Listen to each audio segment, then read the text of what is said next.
გავიაროთ რვიანი და რვიანის თავი შეცდომები. პირველი არის ბევრი რაღაცის ყურება, ანუ იყურებით ხან მარჯვნივ, ხან მარცხნივ და ასე ორივე მხარეს ყურებით კარგავთ მთავარს, რაც არის გარეჯოხი. ანუ უნდა იცოდოთ, რომ მაქსიმალურად აი ამ გარეჯოხებთან ახლოს იაროთ.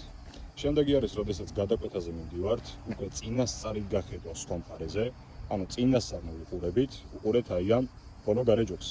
და იცოდეთ, რომ ამასთანაც მაქსიმალურად აი ესე ახლოს ჩაიაროთ და როცა ეს ბოლო გარეჯოხი აღარ გამოგვიჩნდება, შემდეგ გადავდივართ ხედვით უკვე სხვა მხარეს.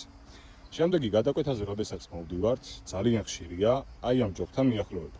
ეს ჯოხი საერთოდ არ არის საჭირო, ესევე შეგვიძლია, რომ სწორად მესამე ჯოხი ავირჩიოთ და წავიდეთ მესამე ჯოხთან. ანუ მოვდივართ მესამე ჯოხთან და აქედან ვაგრძელებთ ისევ გარეჯოხებთან ახლოს სიარულს.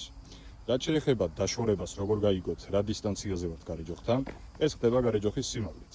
დაახლოებით უნდა გვიჩანდეს 5-10 სანტიმეტრი, ანუ დაახლოებით აი ესეთი ხედვა უნდა იყოს გარეჯოხთან. თუ 5-10 სანტიმეტრი გვიჩანს, ესე იგი დაშორება კარგია. თუ გარეჯოხი იფარება, ესე იგი გარეჯოხს ვეჯახებით.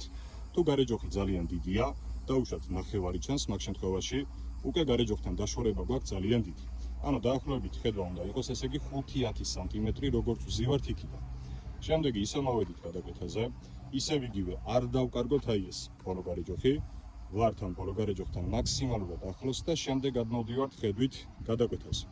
ისევ იგივე ავირჩევთ მესამე ჯოხს, არა პირველს, მივდივართ პირდაპირ მესამე ჯოხისკენ და ისევ იგივე ვაგრძელებთ გარეჯოხებთან ახლოს სიარულს.